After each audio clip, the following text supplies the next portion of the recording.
La mort du Zoulou blanc Johnny Clegg, Montréal au son des rythmes africains et Tintin visionnaire en expédition sur la Lune, c'est le programme de ce nouveau numéro de À l'affiche. Bienvenue à tous.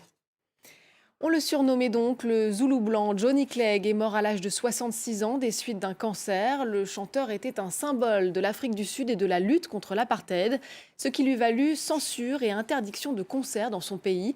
Johnny Clegg était devenu mondialement connu en 1987 en dédiant à Nelson Mandela sa plus célèbre chanson, Asimbonanga. C'est un moment inoubliable dans la vie de Johnny Clegg. En 1997, Nelson Mandela lui fait la surprise d'entrer sur scène sur la musique d'Asimbonanga. Un succès planétaire devenu l'hymne anti-apartheid. Cette chanson, Johnny Clegg l'a écrite 20 ans plus tôt en hommage aux leaders sud-africains emprisonnés. J'étais particulièrement heureux et fier. Voir Nelson Mandela faire son mouvement sur scène, c'était simplement magnifique.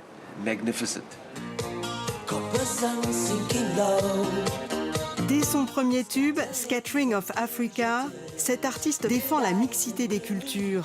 Il se passionne pour la musique zoulou. Il a même appris leur danse de guerre. Des chansons interdites alors par le régime sud-africain.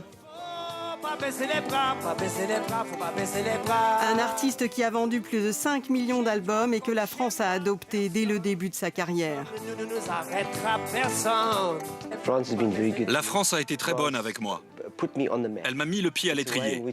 C'est comme ça que j'écris ma musique, en mélangeant les langages. Le français et le zoulou, c'est nouveau pour moi. C'est plutôt excitant.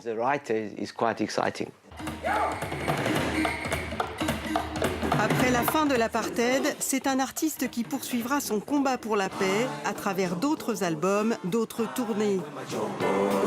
Mais durant les 5 dernières années de sa vie, c'est contre le cancer qu'il doit lutter. J'aimerais pouvoir faire mes adieux au public pendant que j'en suis encore capable.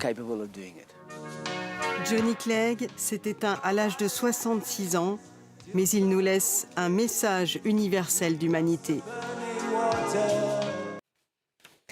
Les rythmes africains, justement à l'honneur à Montréal lors du festival Nuit d'Afrique. Au programme, plus de 700 artistes, 13 jours de concerts en salle et à l'extérieur pour partir à la découverte des musiques du continent, mais aussi des Antilles et d'Amérique latine. Reportage signé Amobe Mevege, Anna Imani et Teddy Grego.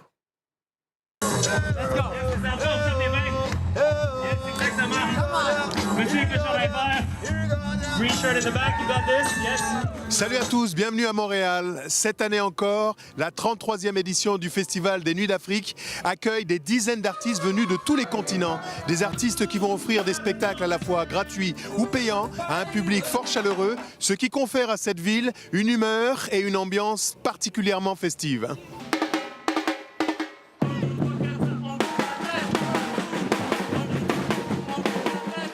Ici, au cœur de cette 33e édition du Festival des Nuits d'Afrique de Montréal, il y en a véritablement pour tous les goûts. Et l'Afrique centrale n'est pas en reste. Pour vous, nous sommes allés à la rencontre d'une jeune chanteuse camerounaise. Elle s'appelle Valérie Ekoumé. Regardez.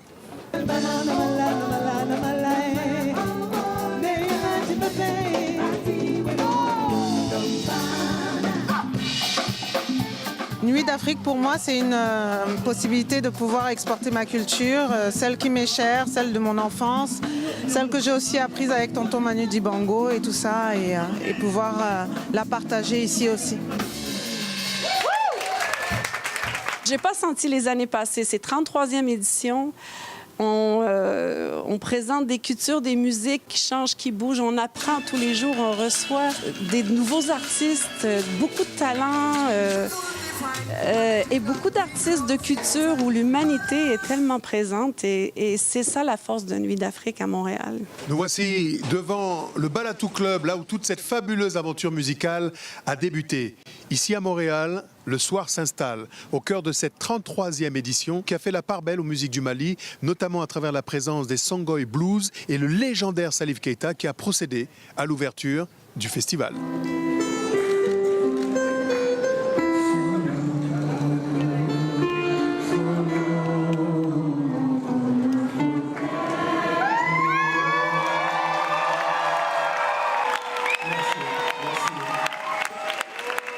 Mais écoute, c'est un grand plaisir de représenter le Mali ici.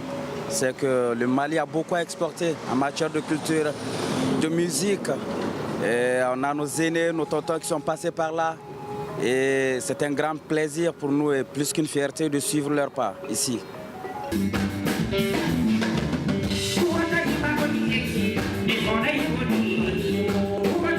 33 ans après sa création, le Festival des Nuits d'Afrique est une véritable institution qui consacre Montréal, capitale internationale des musiques du monde.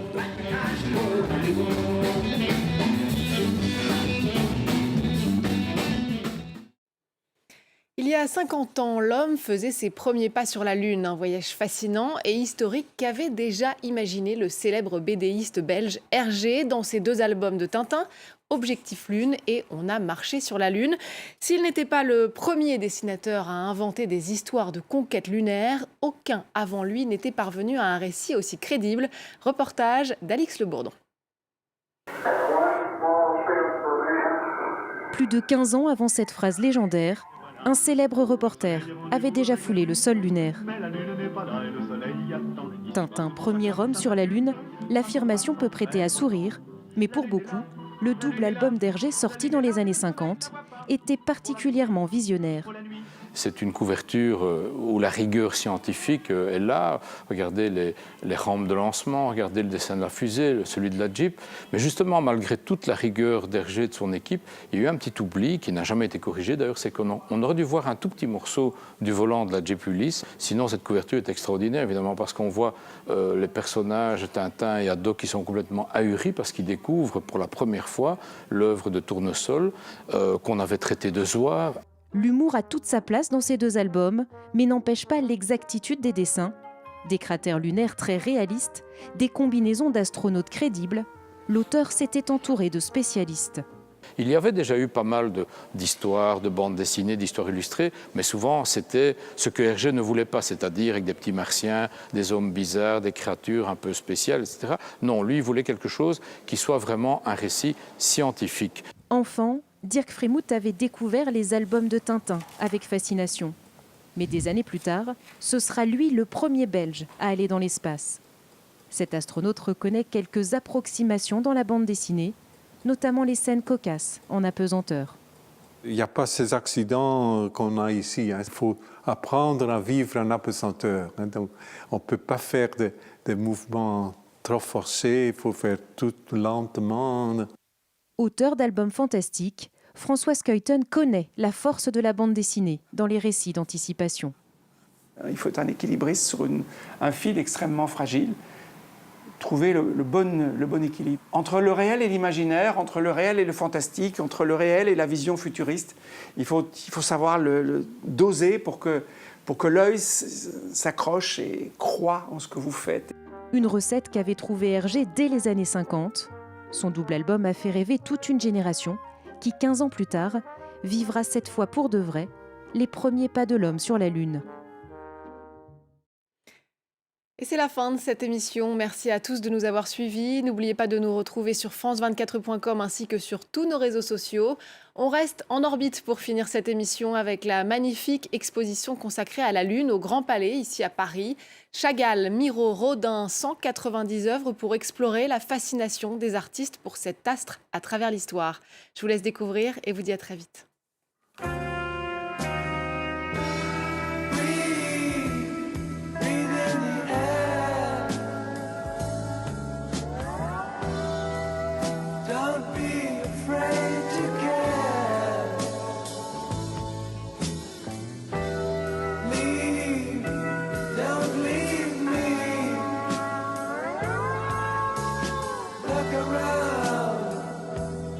You